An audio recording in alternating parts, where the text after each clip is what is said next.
Hey everyone, welcome to my channel. Today in this video, I will discuss with you research process.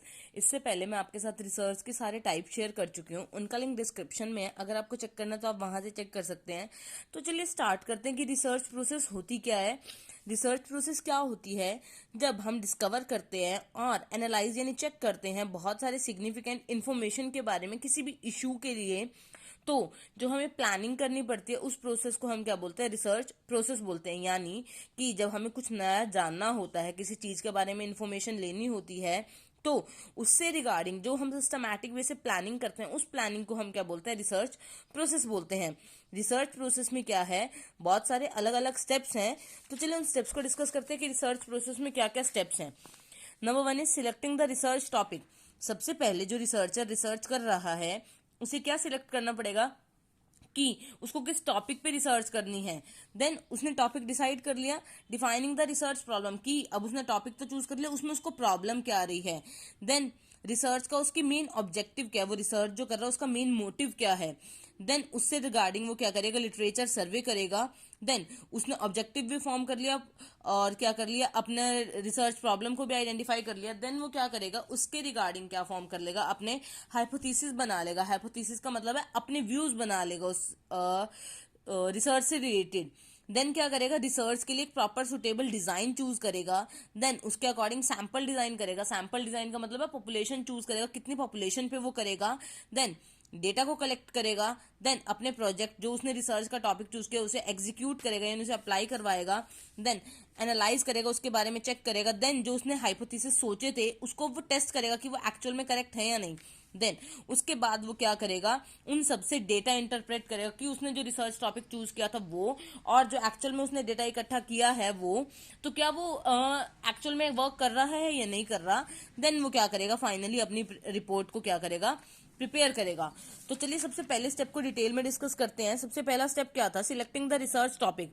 Research का process का पता चल गया. Research process क्या था कि जो हमें इश्यूज होते हैं या अगर हमें क्या करना है, किसी चीज के बारे में इंफॉर्मेशन जाननी है, तो जब हम उसको डीपली डिस्कस करते हैं तो हम उसे रिसर्च प्रोसेस बोलते हैं.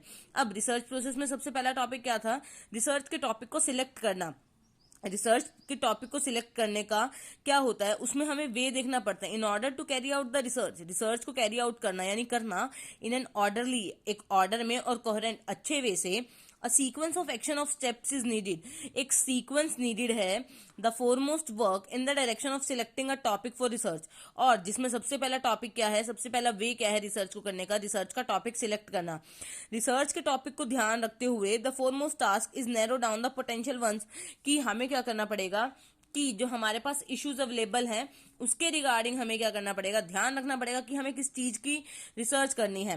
रिसर्च टॉपिक को ध्यान में रखते हुए researcher should be keeped in mind that the research problem should be neither too broad neither too narrow, कि अगर कोई ऑर्गेनाइजेशन क्या चाहती है, रिसर्च कराना चाहती है, तो ऑर्गेनाइजेशन को या रिसर्चर को जो रिसर्च कर रहा है उसे ध्यान रखना पड़ेगा कि जिस टॉपिक पे वो रिसर्च कर रहा है वो ना ही तो ज्यादा बड़ा होना चाहिए ना ही ज्यादा छोटा होना चाहिए. रिसर्च का जो टॉपिक है वो इतना होना चाहिए कि उस पर अगर रिसर्च करे तो वो क्लियरली डिफाइंड और अंडरस्टूड हो जाए, समझ आ जाए, और ज्यादा हमें मेथड ना अपनाने पड़े और रिसर्च टॉपिक से क्या मिले?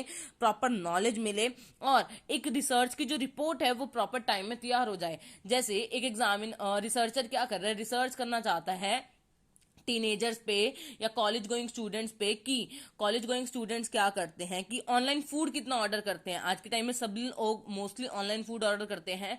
तो अब इस पे जो रिसर्च की जा रही है, अब उसने रिसर्च का टॉपिक तो चूज कर लिया. अब रिसर्च का टॉपिक उसने क्या चूज किया कि ऑनलाइन फूड कंजम्पशन उसने टॉपिक चूज किया. तो अब इसमें वो ध्यान रखेगा कि ऑनलाइन जो फूड कंजम्पशन है वो कितनी लोग कर रहे हैं.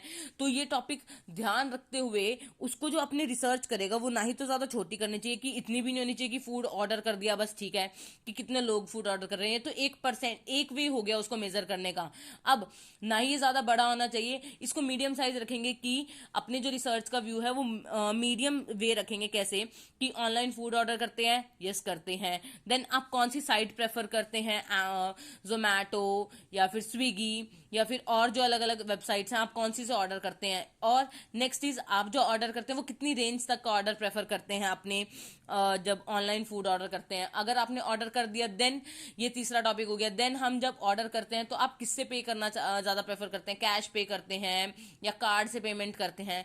तो ये रिसर्च टॉपिक को सिलेक्ट कर लिया, अब उसने रिसर्च टॉपिक अपना चूज कर लिया था, तो अब रिसर्चर पे डिपेंड करता है कि वो अपने रिसर्च टॉपिक को क्या करे, ज्यादा बड़ा या ज्यादा छोटा ना बनाए। ये था रिसर्च प्रोसेस का पहला टॉपिक। इसके और वीडियोस के लिंक डिस्क्रिप्शन में डाल दूंगी, अगर आपको चेक करना है तो आप वहां से चेक कर सकते हैं। Stay tuned for more videos. Thank you for watching.